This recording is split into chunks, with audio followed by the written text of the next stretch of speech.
বাচ্চাদের স্কুল টিফিনের জন্যই বলুন কিংবা বিকেলের নাস্তায় আজকে হাতে মেখে দুর্দান্ত স্বাদের একটি ম্যাগি রেসিপি শেয়ার করব। আসসালামু আলাইকুম বন্ধুরা, কিচেন বাঙালিয়ানা চ্যানেলে আপনাদের সবাইকে স্বাগত জানাই। ম্যাগি বানাতে কম বেশি আমরা সকলেই জানি। আজকের রেসিপিটা একটু অন্যরকম হবে আর খেতেও ভীষণই টেস্টি হবে। তো তার জন্য প্রথমেই কিন্তু আমাদের ম্যাগি সেদ্ধ করে নিতে হবে। তো ম্যাগিটা কিন্তু সেদ্ধ করতে খুবই অল্প সময় লাগে। দেখুন, গরম পানির মধ্যে ম্যাগি দুটোকে দেওয়ার পর খুবই অল্প সময়ের মধ্যে সেদ্ধ হয়ে গেছে।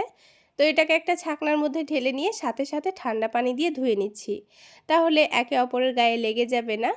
তো দেখুন, খুব সুন্দর করে ধুয়ে নিয়েছি। এবার এই ম্যাগির মধ্যে অল্প একটু তেল মাখিয়ে নেব, তাহলে এটা একে অপরের গায়ে আর লেগে যাবে না। এবার তেলটাকে ম্যাগির সঙ্গে খুব ভালোভাবে মাখিয়ে নিচ্ছি। তারপর ম্যাগিটাকে একটা বাটির মধ্যে নিয়ে নেব। এবার এখানে ম্যাগি মশলা দিয়ে দিচ্ছি 1 প্যাকেট। এখানে আমি 2 প্যাকেট ম্যাগি নিয়েছি, তাই 1 প্যাকেট ম্যাগি মশলা দিয়ে দিলাম। তার সাথে 2 টেবিল চামচ টমেটো সস দিয়ে দিচ্ছি আর দিয়ে দিচ্ছি 1 টেবিল চামচ সয়া সস। এবার অল্প একটু লেবুর রস দিয়ে ম্যাগিটাকে খুব ভালো করে মাখিয়ে নিব। বন্ধুরা, একবার হলো এইভাবে ম্যাগিটা বানিয়ে খেয়ে দেখবেন, সত্যি বলছি খেতে এত টেস্টি হয়। একবার বানিয়ে খেলে কিন্তু বাচ্চারা আবার খাওয়ার বায়না করবে। এবার কড়াইয়ের মধ্যে দিয়ে দিচ্ছি 2 টেবিল চামচ সয়াবিন তেল। তেলটা হালকা গরম করে নিয়ে একটা ডিম ফাটিয়ে দিচ্ছি। এবার এই ডিমের মধ্যে খুবই সামান্য পরিমাণ লবণ দিয়ে দেব আর খুবই সামান্য পরিমাণ দিয়ে দেব গোলমরিচের গুঁড়ো। এখানে আর কোনো রকম মশলা দেব না। এবার এই ডিমটাকে কুচি করে ভুজিয়া করে ভেজে তুলে রাখবো। কিছুক্ষণের মধ্যেই দেখুন ডিমটা কিন্তু খুব সুন্দর ভাজা হয়ে গেছে। এবার এটাকে তুলে নিচ্ছি। তারপর ওই কড়াইয়ের মধ্যে আবারও 3 টেবিল চামচ সয়াবিন তেল দিয়ে দিয়েছি। তেলটা যখন গরম হয়ে যাবে তখন এখানে অল্প একটু চিকেন নিয়েছি।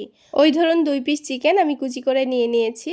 এবার এই চিকেনটাকে গরম তেলের মধ্যে দেওয়ার পর স্বাদ মতো লবণ দিয়ে দিচ্ছি, তার সাথেই হলুদের গুঁড়ো দিয়ে দিচ্ছি অল্প একটু ভাজা জিরা গুঁড়ো আর দিয়ে দেব অল্প করে একটু গোলমরিচের গুঁড়ো।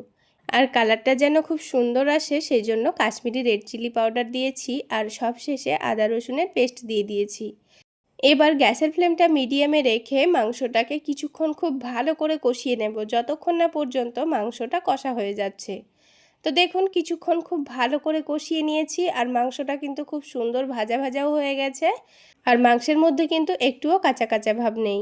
এবার এখানে দিয়ে দিচ্ছি অল্প একটু পেঁয়াজ কুচি, তার সাথে ঝালের জন্য কাঁচামরিচ কুচি দিয়েছি। দিয়ে পেঁয়াজটা হালকা লাল হয়ে যাওয়া পর্যন্ত ভালোভাবে ভেজে নেব। পেঁয়াজটা কিন্তু আমি প্রথমে দিইনি, প্রথমে দিলে কিন্তু পেঁয়াজটা অনেকটাই ভাজা ভাজা হয়ে যেত, সেই জন্য মাংসটা ভেজে নেওয়ার পরই পেঁয়াজটা দিয়েছি। এবার এখানে দিয়ে দিচ্ছি অল্প একটু লম্বা লম্বা করে কেটে রাখা গাজর কুচি, তার সাথে অর্ধেকটা টমেটো কুচি করে দিয়েছি আর দিয়েছি চাট মশলা আর টমেটো সস আর 1 টেবিল চামচ সয়া সস দিয়ে দিচ্ছি। এবার দিয়ে দিচ্ছি খুবই সামান্য পরিমাণ চিনি। চিনিটা অবশ্যই দেওয়ার চেষ্টা করবেন, তাহলে ম্যাগিটা খেতে দারুণ লাগবে। এবার সব কিছু আবারও একটু ভালো করে ভেজে নেব। এখানে কিন্তু আর আমি লবণ দিইনি, মাংস কষানোর সময় যেই লবণটা দিয়েছিলাম সেটাই। আর চাট মশলাতে যেহেতু লবণ থাকে, সয়া সসেও লবণ থাকে, তাছাড়া সেদ্ধ করা ম্যাগিতেও আমি ম্যাগি মশলা মাখিয়ে রেখেছি। তো এখানে কিন্তু লবণের পরিমাণটা একটু কম করে দিতে হবে, তা না হলে কিন্তু এর মধ্যে লবণ হয়ে যাবে, তখন কিন্তু খেতে খুব একটা ভালো লাগবে না। তো সব কিছু ভালোভাবে রান্না হয়ে যাওয়ার পর এবার সেদ্ধ করা ম্যাগিটা দিয়ে ভালোভাবে নাড়াচাড়া করে মিশিয়ে নেব, তাহলেই কিন্তু আমাদের ম্যাগি রেডি হয়ে যাবে।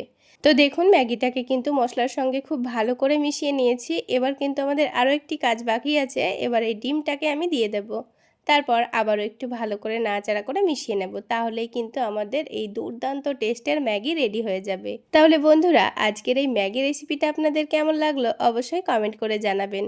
আর ভালো লাগলে একটা লাইক শেয়ার করে দেবেন। আর আমার এই সহজ রেসিপিগুলো যদি ইউটিউব চ্যানেল থেকে দেখে থাকেন, চ্যানেলটি সাবস্ক্রাইব করে দেবেন। আর ফেসবুক পেজ থেকে দেখে থাকলে পেজটি ফলো করে দেবেন। তো দেখুন বন্ধুরা, ম্যাগি আমি প্লেটের মধ্যে উঠিয়ে নিয়েছি আর দেখতে কতটা লোভনীয় হয়েছে। একবার বানিয়ে না খেলে বুঝতেই পারবেন না স্বাদ কতটা টেস্টি হয়। তাহলে বন্ধুরা, আজকে এই পর্যন্তই। সকলে অনেক বেশি ভালো থাকবেন, সুস্থ থাকবেন।